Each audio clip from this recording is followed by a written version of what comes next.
السلام عليكم ورحمة الله وبركاته. بسم الله الرحمن الرحيم. إن الحمد لله والصلاة والسلام على رسول الله وعلى آله وأصحابه ومن تبعهم بإحسان إلى يوم الدين.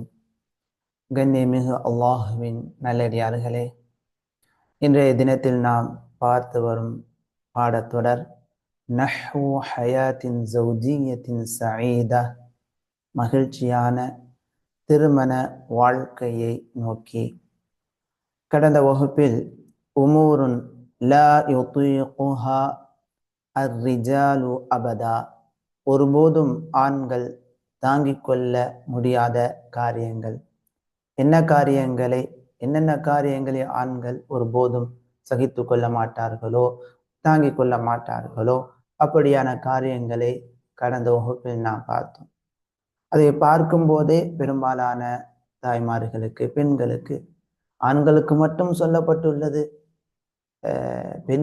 பெண்கள் சகித்து கொள்ள முடியாத காரியங்கள் கிடையாதா, அது சொல்லப்படவில்லையே என்ற ஏக்கம் ஏற்பட்டிருக்கலாம்.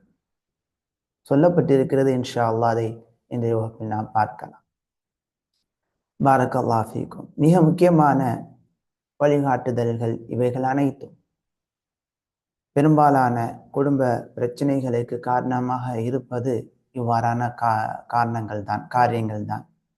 ஆகவே திருமணத்துக்கு முன்பாகவும் திருமணத்துக்கு பிறகும் ஒவ்வொரு ஆணும் பெண்ணும் அறிந்து தன்னுடைய வாழ்க்கையை சரிப்படுத்திக் கொள்வதற்கான வழிகாட்டுதல்கள் இவைகள் அனைத்தும் மிக முக்கியமானவை. ஆகவே தாங்களும் இந்த மாதிரியான பாடங்களை கற்றுக்கொள்வதுடன் வாழ்க்கையில் செயல்படுத்துவதுடன் மற்றவருக்கும் இதை என்ன செய்ய வேண்டும், கற்றுக் கொடுக்க வேண்டும். இதை அவங்களுக்கும் அனுப்பி கொடுக்க வேண்டும். அதன் மூலமாக அல்ஹம்துலில்லாஹ் அவர்களுடைய வாழ்க்கையில் ஏற்பட்டுள்ள பிரச்சனைகளுக்கு தீர்வு ஏற்படுமையானால் அதனால் ஏற்படும் நன்மையில் நமக்கும் பங்கு உண்டு. பாரக்கல்லாஹு ஃபீக்கும். இன்றைய வகுப்பில் நாம் பார்க்க இருப்பது உமூருன் லா துதீகுஹா அன்னிசாஉ அபதா, ஒருபோதும் பெண்கள் சகித்து கொள்ள முடியாத காரியங்கள், சகித்து கொள்ள மாட்டார்கள், பெண்கள் சகித்து கொள்ள முடியாத காரியங்கள், அவர்களால் தாங்கிக் கொள்ள முடியாத காரியங்கள். அதாவது பெரும்பாலும் இந்த மாதிரியான காரியங்களால் பெண்களுடைய மனம் உடைந்து கணவனுடன் பிரச்சனைகள் செய்வதற்கான செயல்கள் உருவாக இந்த பின்வரக்கூடிய காரியங்கள் இருக்கின்றன. அதான். ஆனால் சில பெண்கள் இதை புரிந்து அவங்க வாழ்க்கையில தாங்கி கொண்டு சகித்து கொண்டு போறாங்கன்னு சொன்னா அது சிறந்த இன்னும் மேன்மையான நிலை. பாரக்கல்லாஹு ஃபீக்கும். அதில் முதலாவது இஹானத்துஹா, ஒரு கணவன் தன்னுடைய மனைவியை இழிவுபடுத்துவது.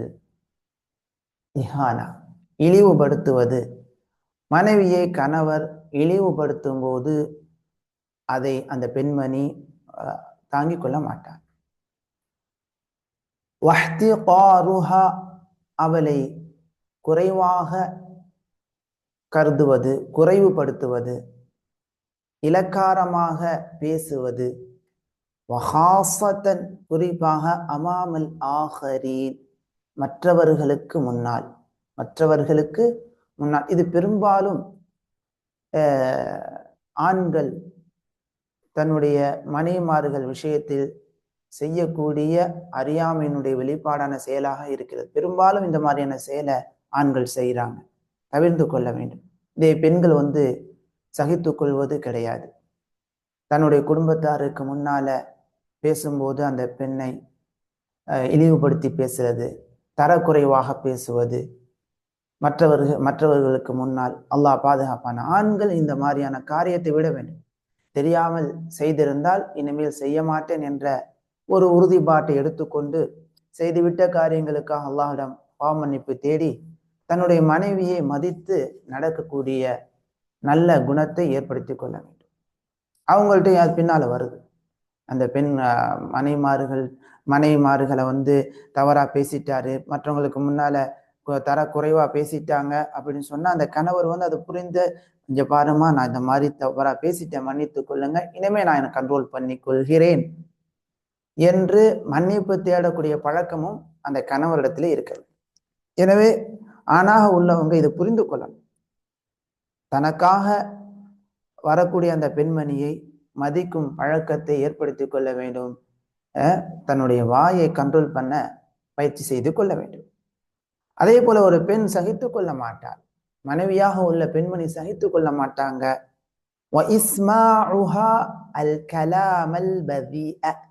ரொம்ப மட்டமான அருவருப்பான வார்த்தைகளை அந்த பெண்ணுக்கு செவிமடுக்க வைப்பது. அந்த பெண் தன்னிடமிருந்து கெட்ட வார்த்தைகளை கேட்பது அந்த பெண்மணிக்கு தாங்கிக் கொள்ள முடியாத காரியமாகும். அல்லாஹ் பாதுகாப்பானாக. அல்லாஹ் பாதுகாத்த ஆண்களை தவிர பெரும்பாலான ஆண்கள் தன் மனைவியை தரக்குறைவாக பேசுகிறார்கள். தரக்குறைவாக பேசுவது, அவமான பேச்சுக்களை பேசுவது, இப்ப இதெல்லாம் அந்த பெண்ணால தாங்கிக் கொள்ள முடியாத காரியங்களாகும். இதனால அந்த பெண்ணுடைய உள்ளத்தில் கணவன் மீது அன்பு குறைந்து சண்டை சச்சரவுகள் அதிகமாக ஆரம்பிக்கிறது. அல்லாஹ் பாதுகாப்பான. எனவே ஆண்கள் இந்த மாதிரியான செயலிலிருந்து தவிர்த்து கொள்ள வேண்டும். தன்னுடைய மனைவியை மற்றவங்களுக்கு முன்னால, தன்னுடைய குடும்பத்தாருக்கு முன்னால, குறிப்பாக அப்படித்தான் நடக்கும். தன்னுடைய கணவனாக உள்ளவர் தன்னுடைய குடும்பத்தாரெல்லாம் இருக்கும்போது தன் மனைவி இருப்பாங்க, அப்ப தன்னுடைய மனைவியை டேமேஜ் பண்ணி பேசுறது, அதை அந்த பெண் தாங்கிக் கொள்ள மாட்டான். அல்லாஹ் பாதுகாப்பான. கலாமுல் பதி, இதை நாம் அடிக்கடி நினைவுபடுத்தக்கூடிய ஒரு விஷயம்தான். கணவராக உள்ளவர் தன்னுடைய மனைவியை மதித்து பேசும்போதுதான் பிள்ளைகள் அந்த உம்மாவை மதிப்பாங்க. அப்போதுதான் ஒரு அழகான வார்த்தையை பயன்படுத்தக்கூடிய குடும்பமாக அந்த குடும்பம் காணப்படும்.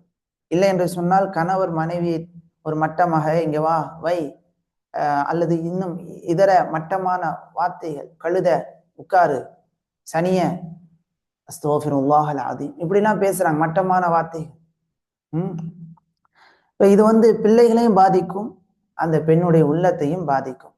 சில சமயங்களில் இப்படியே பேசி பேசி அந்த பெண்ணுடைய உள்ளமே இப்படிதான் இவரு என்று அதை தாங்கி கொண்டு அப்படியே வாழ பழகி கொள்ளக்கூடிய நிலைகளும் காணப்படுது. அல்லாஹு தஆலா பாதுகாப்பானார். அடுத்து இரண்டாவது அல் புஹ்லு, கஞ்சத்தனம். ஆனா இந்த விஷயம் சொல்லும் போது பெண்கள் என்ன செஞ்சிடக்கூடாது, ஆடம்பரமான செலவுகளையும் தேவையற்ற செலவுகளையும் சொல்லி கஞ்சத்தனம் பண்ணக்கூடாது ஆண்களை கஷ்டப்படுத்திடக்கூடாது. ஆமா, அதாவது தேவையான விஷயங்களை செலவு செய்வதில் கணவர் கஞ்சத்தனம் செய்கிறான்னு சொன்னால் அதை பெண் வந்து சகித்துக் கொள்ள மாட்டான், அவங்களுக்கு அது மன வருத்தத்தை ஏற்படுத்தும். எனவே தேவையான விஷயங்களை நிறைவேற்றி கொடுப்பதில் ஆண்கள் கொஞ்சம் அவங்ககிட்ட பணம் இருக்குன்னு சொன்னா அதை செலவு செய்ய வேண்டும். அல் புஹ்லு, கஞ்சத்தனம், வஷ்ஷுஹு, கருமித்தனம். ஷுஹ்னா என்ன அர்த்தம்? கருமித்தனம். வத்தக்தீரு அலைஹா, வத்தக்தீரு அதுவும் குறைவாக செலவு செய்தல் என்ற அர்த்தமாகும். அலைஹா அந்த மனைவின் மீதும், வஅலா அவுலாதிஹா மனைவினுடைய பிள்ளைகள் மீதும், பிள்ளைகளிடத்திலும், வ பைத்திஹா அவளுடைய வீட்டிலும் செலவு செய்யும் விஷயத்தில் கஞ்சத்தனம் செய்வது, கருமித்தனம் செய்வது, செலவு செய்வதை கணக்கிட்டு பார்த்து அதை குறைவாக செலவு செய்வதை பெண் என்ன செய்ய மாட்டாள், தாங்கிக் கொள்ள மாட்டாள். எனவே வசதி உள்ளவங்க வசதிக்கு ஏற்றால் போல் நல்ல விதமாக செலவு செய்ய முயற்சி செய்ய வேண்டும். அதற்காக ஆடம்பரம், வீண் விரயத்தின் பக்கம் சென்று விடக்கூடாது. மனைவி சொல்லிட்டாங்க, கேட்டுட்டாங்க, உஸ்தாது வந்து ரெண்டாவது பாயிண்டாக வந்து மனைவிக்கு வந்து செலவு செய்யறதுல கஞ்சத்தனம் பண்ணக்கூடாது, கஞ்சத்தனம் செய்தால் பெண்ணுக்கு பிடிக்காதுன்னு சொல்லி இருக்கிறாங்க, அதனால நான் தாராளமா செலவு செய்வேன்.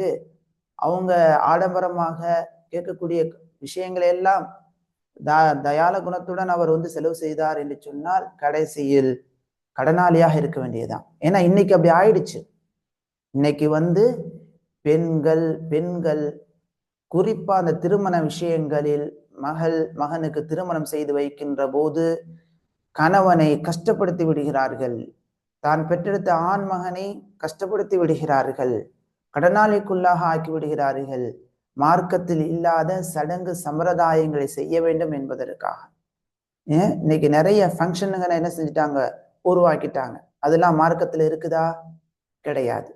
அப்ப இத ஒரு ஆண் வந்து நிதானித்து புரிந்து நடந்து கொள்ளணும். பெண்ணும் நடக்கணும். கேட்கறதெல்லாம் எல்லாம் வாங்கி தரணும், இல்ல அது எனக்கு பிடிக்காதுங்க அப்படின்னு என்ன செய்யக்கூடாது. இந்த பாயிண்டை வைத்து தவறான முறையில் அணுகுவதும் பெண்களுக்கு கூடாது. அதையும் பெண்கள் புரிந்து கொள்ளணும். இப்ப இங்க சொல்ல வரக்கூடிய விஷயம் என்னவென்றால், ரொம்ப தேவையான விஷயங்கள், தேவையான விஷயங்களை, மனைவிக்கு தேவையான விஷயங்கள், பிள்ளைகளுக்கு தேவையான விஷயங்கள், வீட்டுக்கு தேவையான விஷயங்களை செய்வதில், அத்தியாவசிய உணவுப் பொருட்கள் வாங்கி கொடுப்பதில் கஞ்சத்தனம் செய்வதை பெண்கள் சகித்துக் கொள்ள மாட்டார்கள். அதே போல நோய்வாய்ப்பட்டுட்டாங்க, அதுக்கு செலவு செய்யறதுல கஞ்சத்தனம் பண்றது, அதை அவங்களால தாங்கிக் கொள்ள முடியாது. எனவே ஆண்களாக உள்ளவங்க அல்லாஹ் அவங்களுக்கு செல்வத்தை கொடுத்திருக்கும் போது கடன் வாங்கி கஷ்டப்பட வேண்டாம். அப்படியான கஷ்ட நிலையா இருந்தா பெண்களும் சகித்து கொண்டு பொறுமை செய்வது நன்மையான காரியம். காசு இருக்கிறது என்று சொன்னால் நல்ல உணவை வாங்கி கொடுப்பது, தேவையான ஆடைகளை வாங்கி கொடுப்பது, பகற்றுக்கான ஆடம்பர செலவு செய்யக்கூடாது. அதுக்காக பெண்கள் வந்து ஒவ்வொரு கல்யாணத்திற்கும் போனடவை நம்ம சொல்லியிருக்கோம் முன்னால கூட, ஒவ்வொரு கல்யாண ஃபங்க்ஷனுக்கும் புதிய புதிய ஆடையை வாங்கி தாருங்கள் என்று மனைவியாக உள்ளவங்க கேட்கிறாங்க. உடனே இந்த பாயிண்ட கணக்கு வைத்து, ஆஹா மனைவி கேட்டுட்டாங்க, கஞ்சத்தனம் பண்ணக்கூடாது, எல்லாம் வாங்கி கொடுக்கணும்னு சொல்லிட்டு இருக்கக்கூடிய 10 ஆடைக்கு மேல 11, 12, 13 அடுக்கிக்கிட்டே போனால் கடைசியில் கடனாளியாக போய்விட வேண்டிய சூழல் ஏற்பட்டுவிடும். அதாவது நடுத்தர மக்களுக்கு. என்னைக்கும் செல்வந்தர்களை பார்த்து மயங்கி விடக்கூடாது. பெண்கள் இன்னைக்கு செல்வந்தர்களை பார்த்து, பாவம் செய்யக்கூடிய செல்வந்தர்கள் தான் நிறைய ஃபங்க்ஷன்களை உருவாக்குறாங்க, காசை வீண் விரயம் செய்யறாங்க. அதை பார்த்துட்டு நடுத்தர வர்க்கத்தில் அல்லது ஏழை வர்க்கத்தில் இருக்கக்கூடிய பெண்களும் பொறாமை கொண்டு அதை பார்த்து ஆசைப்பட்டு கணவன்மார்கள் மீது பல சுமைகளை சுமத்தக்கூடிய உலகம் சார்ந்த பெண்கள் இன்று அதிகமாகிவிட்டார்கள். எனவே அப்படியான பெண்கள் இந்த மாதிரி விஷயத்துல கொஞ்சம் நிதானித்து கவனத்துடன் நீங்கள் செயல்பட வேண்டும். தேவையில்லாத செலவுகளை கணவன் மேல சுமத்தாதீர்கள். கணவன்மார்களும் மனைவிமார்களுக்கு தேவையான விஷயங்களை செய்து கொடுப்பதில், அதற்கு செலவு செய்வதில் கஞ்சத்தனம் செய்யாமல் செயல்பட வேண்டும். தேவையற்ற வீண்வரியமான செயல்களில் செலவு செய்வதிலிருந்து தவிர்த்து கொள்ள வேண்டும். அப்போதுதான் கடனால் இல்லாமல் வாழ முடியும், நிம்மதியான ஒரு வாழ்க்கை கிடைக்கும். ஏன்னா இதை பற்றி நிறைய விஷயம் நாம சொல்ல வேண்டியது இருக்குது. ஆனா நம்ம சொன்னா நேரம் வந்து அதிகமாக எடுத்துவிடும். ஆகையால் சுருக்கமாக சொல்வதாக இருந்தால், தேவைக்கு செலவு செய்ய வேண்டும், தேவையற்ற விஷயங்களுக்கு செலவு செய்வதை தவிர்த்து கொள்ள வேண்டும், தேவையான விஷயங்களில் செலவு செய்வதில் கஞ்சத்தனம் செய்யக்கூடாது. அடுத்து 3வது, ஒரு பெண்ணால் தாங்கிக் கொள்ள முடியாத காரியம், 3வது காரியம் அதமுத்திகதி பிஹா, அவள் மீது நம்பிக்கை இல்லாமல் இருப்பது. அவள் மீது உறுதி தன்மை இல்லாமல் இருப்பது. ஒரு பெண் தன் மீது கணவன் உறுதி இல்லாமல் இருக்கிறாக அப்படின்னு அந்த பெண் உணர்ந்தால் அந்த பெண்ணுக்கு அது மனவேதனையை ஏற்படுத்தும்.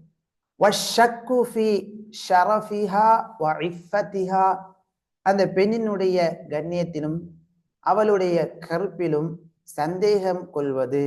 கணவனுக்கும் சந்தேகம் ஏற்படுது, ஆஹா இவ நல்ல பெண்ணு மாதிரி தெரியலையே, கருப்பு பேணக்கூடிய பெண்ணா தெரியலையே என்ற சந்தேகம் கணவருக்கு ஏற்படுமையானால் அதை அந்த பெண் மனைவியாக உள்ளவங்க உணரும் போது மிக பெரிய வேதனையை சந்திப்பார்கள். அல்லாஹ் பாதுகாப்பான.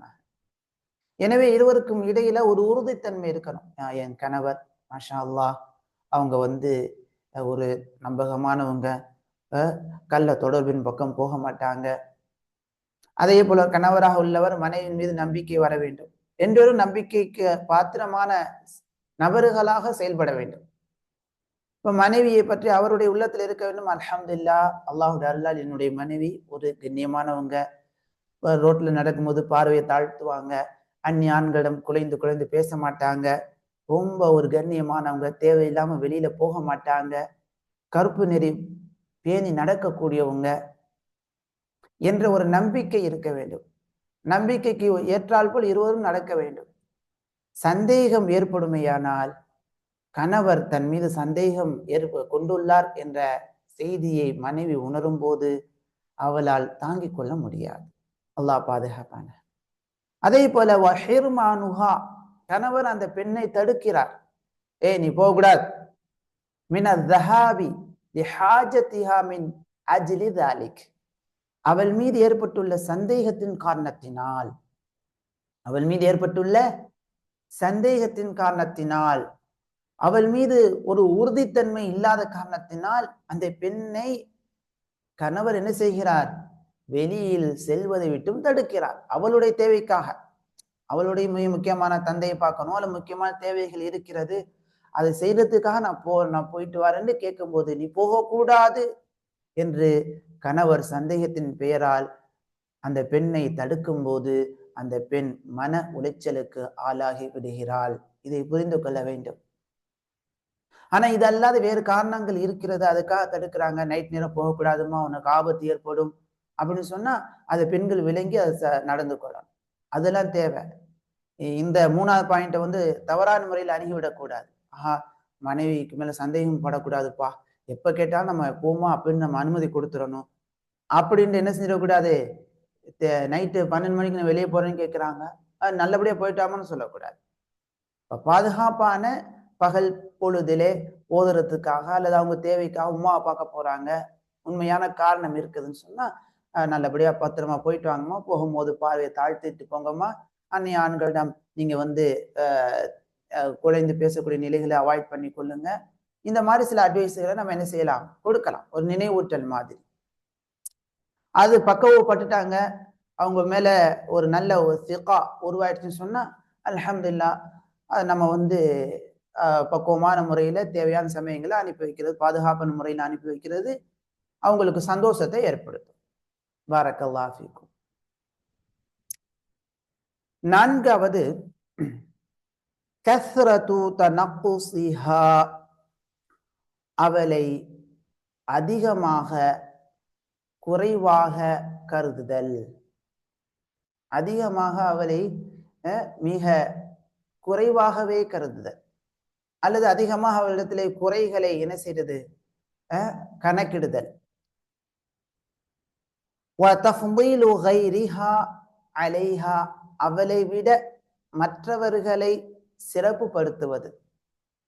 ஒரு பெண்மணி தன் கணவரால் தான் குறைவாக மதிப்பிடப்படுகிறோம், கணவனுடைய உள்ளத்துல நம் மீது மதிப்பு இல்லை, அவர் நம்மை ஒரு மட்டமாகத்தான் வைத்திருக்கிறார் என்பதை உணரும் போது அதிகமாக மன வேதனைக்கு உள்ளாகிறாள்.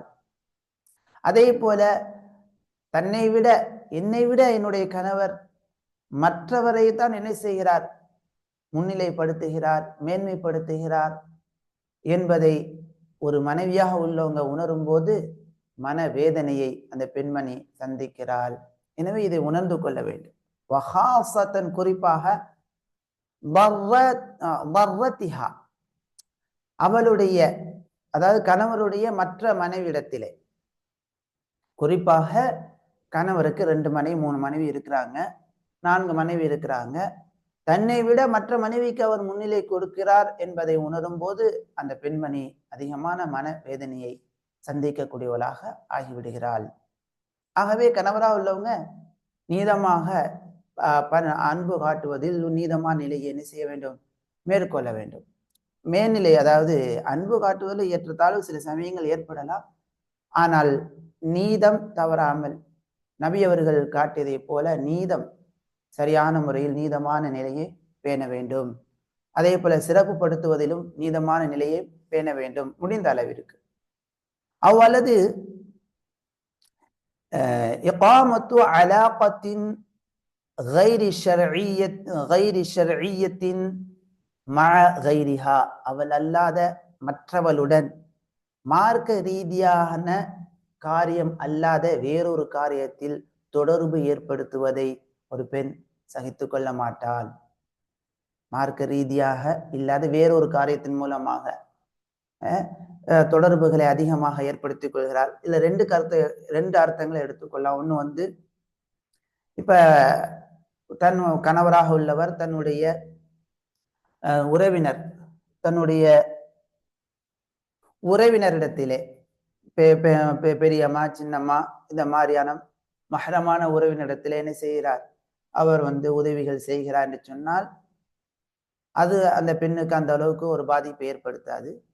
ஆனால் இது அல்லாத வேறொரு பெண்ணிடத்திலே கைர மஹரமான ஒரு பெண்ணிடத்திலே அவருக்கு தொடர்பு ஏற்படுகிறது அப்படின்னு சொன்னா அது அந்த பெண்ணுக்கு தாங்கிக் கொள்ள முடியாத நிலையாகும். எனவே ஆண்கள் இந்த மாதிரியான நிலைகள் வந்து தவிர்த்து கொள்ள வேண்டும். பொதுவாக நடைமுறை வாழ்க்கையில் சொல்லுவாங்க, பிசினஸ் பண்ணக்கூடிய ஒரு மனிதர் என் கூட ஒரு பயணத்தில் இருந்தார். அப்போது குடும்பத்தாரிடத்திலே உரையாடி முடித்த பிறகு அவர் கூறினார், பொதுவாக வீட்டில் உள்ள மனைவிமார்கள் நான் பிசினஸ் நடத்தி கொண்டிருக்கின்றேன், பிசினஸ் தொடர்பாக வேறொரு பெண்ணிடத்திலே பேசக்கூடிய சமயத்தில் வீட்டார் கோபம் கொள்வார்கள். அப்ப இது வந்து பிசினஸ் ரீதியான ஒரு தொடர்பு. ஆனா இதை வந்து ஒரு லிமிட்டுக்குள்ளாக வைத்துக் கொள்ள வேண்டும். இக்கட்டான சூழ்நிலையாக இருக்கிறது என்றால், ஆனால் இதை வந்து மனைவிக்கு முன்னால அவர் வந்து அதிகமாக பேசக்கூடிய நிலையை மனைவி காணும் போது அங்கு என்ன ஏற்படும், அந்த மனைவிக்கு மன உளைச்சல், ஒரு சந்தேக பார்வை, இதன் காரணமாக இருவருக்கும் இடையில் சண்டை ஏற்படுவதற்கான நிலை உருவாகலாம். எனவே இந்த மாதிரியான நிலைகளை விட்டும் ஆண்கள் தவிர்த்து கொள்ள வேண்டும். அப்ப தன்னுடைய மனைவியை குறைவாக கருதுவதை ஒரு பெண் தாங்கிக் கொள்ள மாட்டாள். தன்னை காட்டிலும் மற்றவரை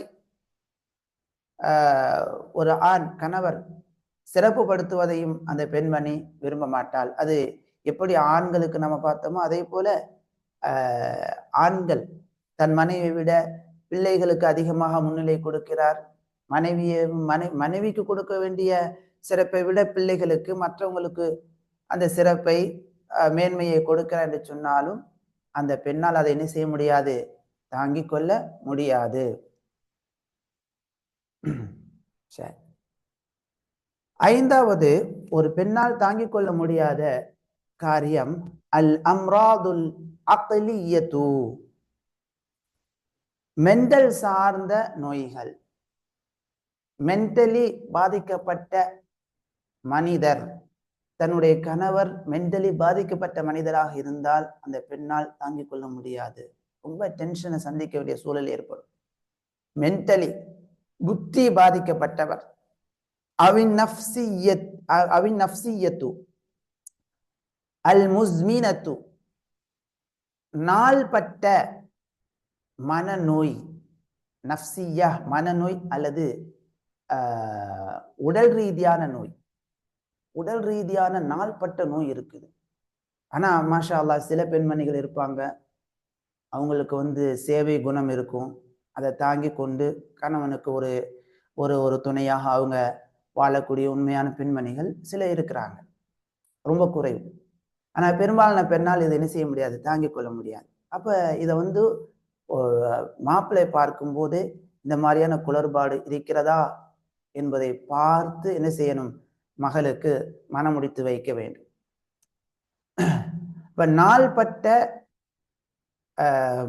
மனநோய் அல்லது உடல் ரீதியான நோயை பெண்கள் சகித்து கொள்ள மாட்டார்கள். அல்லத்தி யுஆனி ஃபீஹா அர்ரஜுலு மினல் ஜுனூனி வல் அதஹி அவில் மரதின் நஃப்சியி.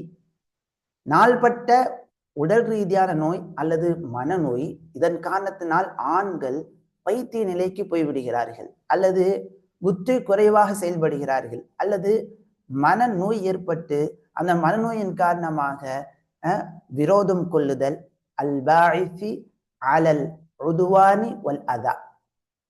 அந்த நோய் மனநோய் என்ன செய்யுது, எப்போ பார்த்தாலும் இவர் வந்து மனைவியோட சண்டை போடுறது, எப்போ பார்த்தாலும் வீட்டுக்கு வந்தா மனைவி அடிக்கிறது, இப்படிலாம் இருக்குது. மனைவி அடிக்கிறது, இடையில கூட ஒரு கவுன்சிலிங்காக வந்த ஒரு இது, எப்போ பார்த்தாலும் படித்த பெண்மணி, ஆனா அவருடைய கணவர் வந்து வசதியானவங்க, நல்ல வசதியை பார்த்து கல்யாணம் பண்ணி கொடுத்தாங்க. ஆனா அவர்கிட்ட ஏதோ ஒரு மன பாதிப்பு இருக்குது, அல்லது ஒரு மனைவி தன் கணவனுக்கு கொடுக்க வேண்டிய ஹக்கை கொடுக்க மறுக்கும் போது அவருக்கு மன அழுத்தம் அதிகமாகி அந்த பெண்ணை துன்புறுத்தக்கூடிய நிலை ஏற்பட்டு விடுகிறது. அதனால் அங்கு தலாக், குலா, விவாகரத்து ஏற்பட்டு விட்டது. மன விவாகர இது திருமண விவாகரத்து ஏற்பட்டு விட்டது. அங்க நாம பார்க்கக்கூடிய மிக முக்கியமான காரணம் என்னன்னு சொன்னா, அந்த கணவனிடத்தில் காணப்பட்ட மன நோய், மன ரீதியான நோய் பாதிப்பு, மனைவியை அடிப்பது, துன்புறுத்துவது, இது போன்ற செயலின் காரணமாக அந்த பெண் தாங்கிக் கொள்ள முடியாமல் திருமண விவாகரத்து ஏற்பட்டு விட்டது. ஹுலா, பெண்ணாகவே எனக்கு வேண்டாம் என்று விலகி செல்லக்கூடிய நிலை ஏற்பட்டு விட்டது. அப்ப இங்க என்னன்னு சொன்னா, இந்த திருமணத்துக்காக இரு குடும்பத்தாரும் செலவு செய்த செலவினங்கள், கஷ்டங்கள் எல்லாமே இங்க என்னவாக போயிடுச்சு, வீணானதாக போய்விட்டது. அதுலயும் இன்னைக்குள்ள காலகட்டத்தை திருமணம் சொன்னாலே மார்க்கத்துக்கு முரணாக ஆடம்பரத்தை ஒரு ஆடம்பரமா செயல்படுத்துற காரணத்தினால ரொம்ப குடும்பத்தார்கள் மன உளைச்சலுக்கு ஆளாகி விடுகிறார்கள். திருமணத்துக்காக வாங்கிய கடன் அதை நிறைவேற்றுவதற்கு முன்பாகவே ஹுலா ஏற்பட்டு விட்டது. எங்க ஊர்ல ஒரு சம்பவம் நடந்தது. திருமணத்திற்காக வேண்டி 7 லட்சம் ரூபாய்கள் கடன் வாங்கினார்கள். மகனுடைய திருமணத்துக்காக வேண்டி கல்யாணமானது. மகன் மலேசியாவில் இருந்தாரு. கல்யாணமாகி கொஞ்ச நாள்லயே கடனை கழிக்காம அவர் ஊருக்கே வந்துட்டார். சரி, மனைவி ஊருக்கே வந்துட்டாரு, கடனை கழிப்பாருன்னு பார்த்தா அந்த கடன் அப்படியே இருக்கு. தந்தை தாய் மேல அந்த கடன் அப்படியே கிடக்கு. மகனுக்காக வாங்கிய கடன் அப்படியே கழிக்க முடியாத சூழல். சரி, அப்படியே இருவரும் கணவன் மனைவியாக தனியா போயிட்டாங்க. அம்மா அத்தா விட்டுட்டு தனியா போயிட்டாங்க. சரி, தடை குடித்தனமா வாழ்ந்தாங்க. கடைசியில பார்த்தா அந்த பெண்மணி இவர் மூலமாக எனக்கு குழந்தை கிடைக்கல என்ற ஒரு பொறுமையற்ற ஒரு தவறான புகார் ஏற்படுத்தி அந்த பெண்மணி ஹுலா வாங்கி போயிட்டாங்க.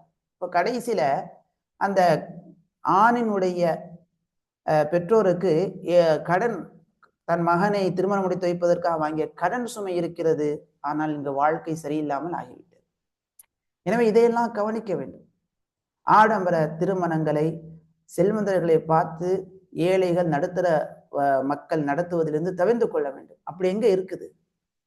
எளிமையாக நடத்தும் போது ஒரு கால் அங்க மன விவாகரத்து ஏற்படக்கூடிய நிலை இருந்தாலும் பெரிய சிரமங்கள் ஏற்படாது.